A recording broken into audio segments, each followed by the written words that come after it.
What's up, banjo players? Let's talk about down picking and thumbing, the two basic right-hand strokes of the clawhammer technique.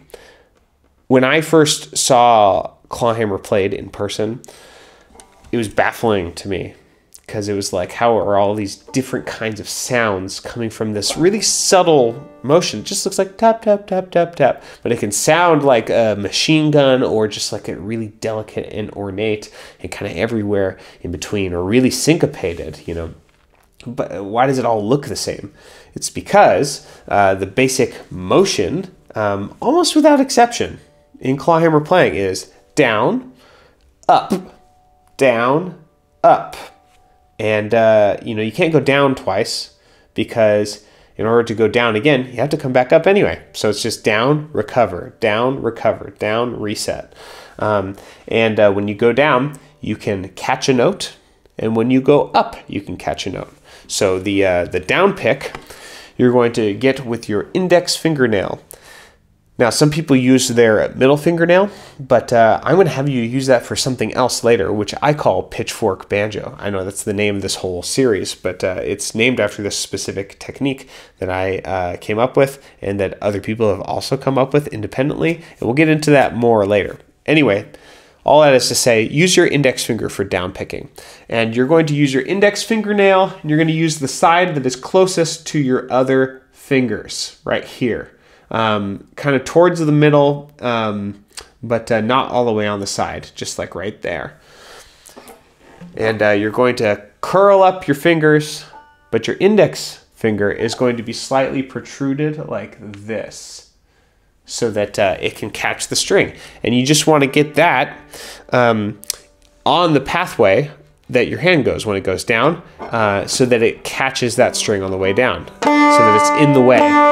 That's the first string right there. So if I'm not catching it, it sounds like that. If I'm catching it, it sounds like this. You can do that with each string. So that's the first string. Let's go to the second string. It won't be very accurate at first because you're using your elbow and your wrist for the power.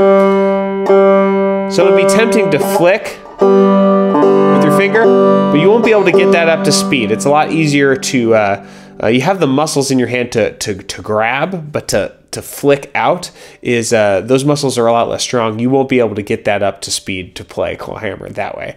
The power's got to come from the elbow and a little bit from the wrist. So you can get each one of those individual strings, 1, 2, 3, and 4. You don't really do a down pick on the 5th string very much. Just worry about 1, 2, 3, 4, and any combination of those strings, like 1 and 2, 3 and 2, 4 and 3, or all of them, groups of 3. Anyway, strumming, essentially. So that's what you do for a down pick.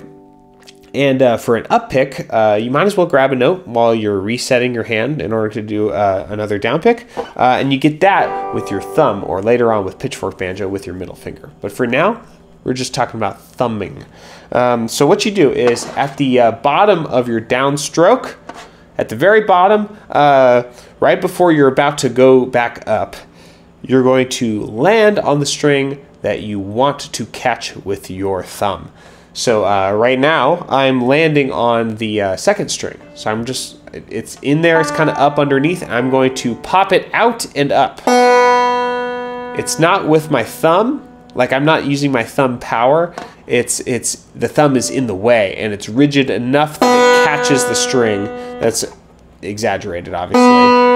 So if I do a down pick, at the bottom of my pick, my thumb is resting on the second string. I'm going to pull it back up. So you can do any combination of strings. You can go first, second, That's with an index, thumb, or index third, or index fourth. But the most common will be to go to that 5th string.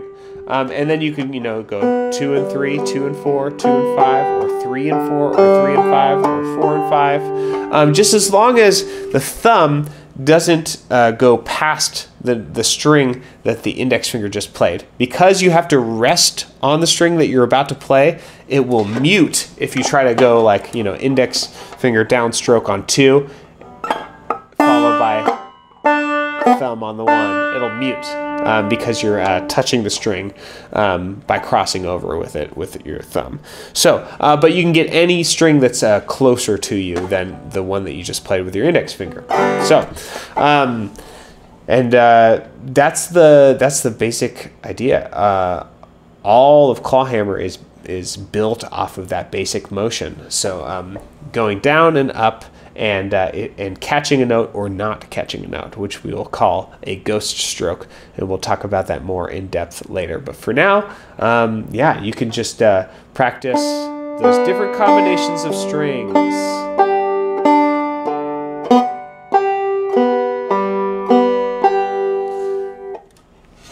Good luck out there.